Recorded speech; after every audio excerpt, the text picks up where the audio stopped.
Varicose veins కి సరైన చికిత్స కోసం సంప్రదించండి ఎవిస్ హాస్పిటల్.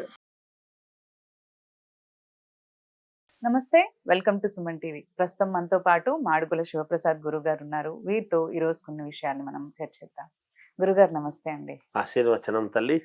గురుగారు, మనకి ఇప్పుడు స్వయంభూ విగ్రహాలని, స్వయంభూ గుళ్ళని అని అంటూ ఉంటారు. అసలు నిజంగా మనకి స్వయంభూ విగ్రహాలు అంటే ఏమిటి? శ్రీ మహాగణాధిపతయ నమః.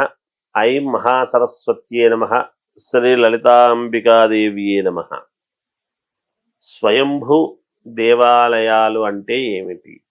మామూలుగా మనము దేవాలయము కట్టడము అంటే మనము ఏమి దేవాలయం కడుతున్నాము, మనం ఎంత విస్తారంలో కడుతున్నాము, ఆ ఆలయాన్ని బట్టి దేవత ఎంత ఇదిలో ఉండాలి అనేటువంటివి చూసుకొని ఒక విగ్రహము తయారు చేయించి దాన్ని ధాన్యాదివాసము, జలాధివాసము, శయ్యాదివాసము అని ఇవన్నీ చేసి ప్రాణప్రతిష్ఠ, జీవకళాన్యాసములు అనేటువంటివి ఏర్పాటు చేసుకొని అక్కడ విగ్రహానికి కింద యంత్ర ప్రతిష్ఠ అనేటువంటిది జరుగుతుంది. దానికి కావాల్సినటువంటిది పురోహితుల బ్రాహ్మణోత్తముల చేత కాస్త దానికి కావాల్సినటువంటిదంతా కూడా యంత్రము పూజ అని ఉంటుంది. అభిషేకము అవన్నీ చేసి బీజాక్షర సహితముగా జపము తపము అన్నీ చేసుకొని తర్పణము వదిలిపెట్టి దానికి అంతా చేసి హోమాలు ఇవన్నీ కూడా యజ్ఞయాగాది క్రతువులు చేసి ప్రతిష్ఠ చేసేటువంటి విధానము ఒక పద్ధతి. అప్పుడు దేవాలయము ప్రతిష్ఠ జరిగింది అని అక్కడ దేవాలయంలో దేవునికి నమస్కారం చేసుకోవడం జరుగుతుంది. అంతేగాని మామూలుగా ఎవరైనా విగ్రహాలు తయారు చేసేటువంటి వాళ్ళ దగ్గరికి ఎవరు టెంకాయ కొట్టరు, ఎవరు అగరబత్తి అభిషేకాలు చెయ్యరు. ఎందుకు అంటే శిలలో ప్రాణము ఉండినా అక్కడ నేత్రోర్మీనం అనేటువంటి ఒక పద్ధతి ఉంటుంది. అక్కడ కళ్ళకు అంతవరకు కాస్త మైనము లాంటిది కానీ చింతపండు కానీ ఏదో అడ్డము పెట్టి ప్రాణప్రతిష్ఠ అనేటువంటిది చేసినప్పుడే దాంట్లో దర్భ ద్వారా ఆ విగ్రహములోకి ప్రాణము అనేటువంటిది వచ్చేట్టుగా చేస్తారు మంత్రోచ్చారణతో అర్చక స్వాములు. దానికంతా ఒక పెద్ద తతంగము ప్రతిష్ఠ అని ఒక 5 రోజుల పాటు 3 రోజుల పాటు లేదు వారం రోజుల పాటు జరిగేటువంటి విధానాలు చాలా ఉన్నాయి. అలా చేసేటువంటి విధానం ఒకటి. మీరు అన్నది ఏమిటంటే స్వయంభూ దేవాలయం అంటే ఏమిటి అనేటువంటిది. ఇప్పుడు నేను చెప్పినటువంటి విధానం అంతా కూడా కాకుండా ఒక పెద్ద రాతికి భగవంతుడు తనకు తానుగా అందులో రాతిలో కనపడటం అనేటువంటిది స్వయంభూ పుట్టడం. ఒక పెద్ద కొండకు ఆయన ఎవరు మలుచరు, దానికి ఆయన ఏర్పడతాడు, తనకు తానే ఏర్పడడం అనేది జరుగుతుంది. దాన్ని స్వయంభూ అంటాం. స్వయం అంటే ఏమిటి అంటే తనకు తానుగా ప్రతిమ ఏర్పడటం అనేటువంటిది స్వయంభూ దేవాలయం. అది చాలా ప్రశస్తము కదా. అది ఎంత అదృష్టం ఉంటేనో జరుగుతాయి కదా అటువంటివి. మనము అక్కడ అంటే ఆ స్థానము గొప్పదైతేనే భగవంతుడు స్వయంభూగా అక్కడ వెలుస్తాడు. తనకు తానుగా వెలచడం అనేది జరుగుతుంది అక్కడ. అది పవిత్ర స్థానం అయినప్పుడే కదా. అందుకనే ఆ రాతికి చుట్టూ మనము చేయటం అనేటువంటిది దేవాలయం గర్భగుడి లాంటిది కట్టడం చేయడం కనపడుతుంది సహజంగా. దానికి అలాగే గర్భగుడి ఏర్పాటు చేసి పైన గోపుర శిఖరం అది ఏర్పాటు చేసి చుట్టూ దేవాలయాన్ని దాన్ని ముందుకు కొంచెం డెవలప్ చేయడం అనేది జరుగుతుంది కాక. అదొక పద్ధతి, అదొక విధానం. దీన్నే మనము స్వయంభూ దేవాలయాలు అని అంటారు. అంటే ఇంకా అక్కడ సాక్షాత్తు వాటి కింద యంత్రము గాని ఇంకొకటి గాని అక్కడ చెయ్యాలి, మనము మరి అక్కడ పవిత్రత పెంపొందింపజేయాలి అనేటువంటిదంతా ఉండదు. ఆ స్థానం ఎంతో పవిత్రమైతేనే కదా ఆయన అక్కడ స్వయంభుగా వెలుస్తాడు. ఒక రాతి గుండుకు గాని ఒక రాతికి గాని ఏదో వెలుస్తాడు అనమాట తనకు తానుగా. ఇక్కడ మామూలుగా స్థపతులు మొలుస్తారు, విగ్రహాలు తయారు చేసేటువంటి వాళ్ళు పలానా విగ్రహం నాకు ఇలా ఉండాలి అంటే అందంగా మొలవటం అనేది జరుగుతుంది. అలా కాకుండా తనకు తానుగా ప్రతిమ రూపము ఏర్పడడం అనేటువంటిది స్వయంభుగా ఏర్పడతాడు భగవంతుడు అక్కడ. ఒక్కోసారి కొన్ని దేవాలయాల్లో వెంకటేశ్వర స్వామి తర్వాత అమ్మవార్లు ఇద్దరూ వెలిసినవి ఉంటాయి, కొన్ని చోట్ల స్వయంభుగా పరమేశ్వరుడు వెలిసినవి ఉంటాయి.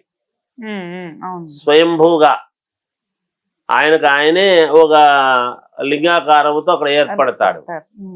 ఇవన్నీ కూడా ఇట్లాంటివి స్వయంభూ దేవాలయాలు అని, ఇవి క్షేత్రాలుగా భవిష్యత్తులో తయారయ్యేటువంటి దానికి చాలా ఉపయోగపడతాయి.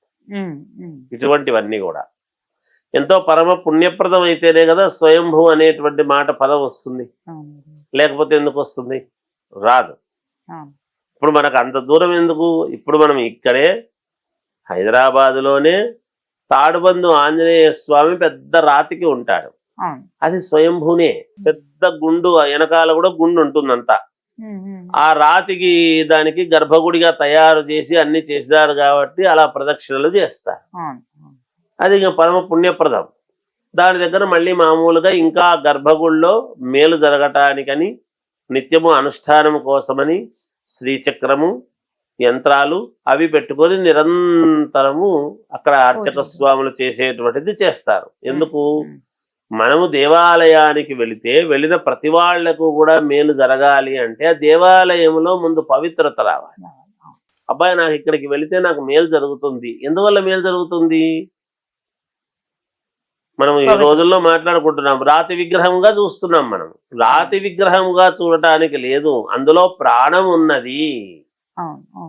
విగ్రహం కదలకపోవచ్చు, కదలనంత మాత్రాన అది విగ్రహం కాదనడానికి లేదు కదా, పవిత్రత లేదనడానికి లేదు కదా. మనము ఫోటో తీసుకుంటాం, ఫోటో తీసుకున్నంత మాత్రాన ఫోటోలో ఉండేది మనము జీవంతో ఉన్నట్టే కదా. ఆ ఫోటో మనది కాదు అనడానికి లేదు కదా. ఫోటో కదలదు కానీ మనం ఎక్కడో ఉండి కదులుతుంటాం కదా. ఆ ఫోటోలో కదలలేదు కాబట్టి ఫోటో వేస్ట్ అనడానికి లేదు కదా. అందుకనే మనం ఇక్కడ విగ్రహం రూపం అని ఎప్పుడైతే అనుకుంటామో రూపములో కూడా భగవంతుడు సూక్ష్మంగా ఉండి మనల్ని అందరినీ కూడా కాపాడడానికి మేలు జరుగుతుంది. అది స్వయంభూ దేవాలయాలు అని పిలువబడతాయి. అక్కడ జరిగేటువంటివన్నీ కూడా చాలా పద్ధతి ప్రకారంగా ఏ దేవాలయాల్లో అయినా. కాకపోతే ప్రతిష్ఠ చేయడానికి అని అనుకున్నప్పుడు ఆ విగ్రహాన్ని ధాన్యాదివాసము జలాధివాసము ఇవన్నీ చేస్తారు. అంటే ధాన్యము పూర్తిగా కప్పితే ఏమవుతుంది అంటే వేడి పడుతుంది. ఆ వేడి వలన విగ్రహములో ఏమైనా తేడాలు ఉంటే తెలుస్తాయి అనే దానికి ధాన్యాదివాసము జలాధివాసము శయ్యాదివాసము ఇవన్నీ కూడా చేస్తారు. మంత్రాలతో అనుష్ఠానంతో చేస్తూ చివరికి ప్రతిష్టా కార్యక్రమం అనేటువంటిది జరుగుతుంది. అది అనుగుణంగా అక్కడ జపాలు తపాలు హోమ కార్యక్రమం అంతా జరుగుతూ ఉంటుంది. అందువలన అదొక పద్ధతి, అదొక విధానము మనం చేసుకునేటువంటి పద్ధతుల్లో. ఇది స్వయంభూ అంటే స్వామి తనకు తానుగా పుట్టడం వెలసడమే స్వయంభూ దేవాలయం అని అంటాం. అదే మామూలుగా ఒక గుండుకో ఒక చోటనో వెలుస్తాడు ఆయన. ఆయన గుడి కట్టుకోలేడు కదా, గుడి మనం కట్టాలి. మన చేత ఎవరైతే పుణ్యము చేసి ఉంటామో వాళ్లే చేయగలుగుతారు. గుడి కట్టడం కూడా నా దగ్గర దండిగా డబ్బులు నేను కట్టగలను అనుకుంటే కట్టలేరు. ఎవరి చేత ఎవరికైతే ఆ పుణ్యం ఉంటుందో వాళ్ళ చేతనే కట్టించుకుంటాడు భగవంతుడు. అది జరుగుతుంది.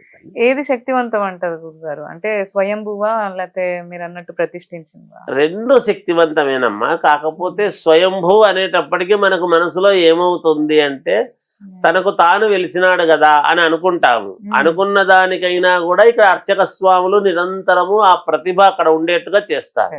ఇక్కడైనా మనం కింద యంత్ర స్థాపన అన్ని చేస్తారు కాబట్టి యంత్ర ప్రతిష్ఠ అన్ని జరుగుతాయి కాబట్టి ఇక్కడ విగ్రహానికి గొప్పతనమే. రెండు ఒకటే తల్లి, పెద్దగా తేడా అనేది కాదు. రెండు ఒకటే అమ్మా, అందులో సందేహం ఏమీ లేదు. అలాగే గురుగారు, ధన్యవాదాలు. జయోస్తు.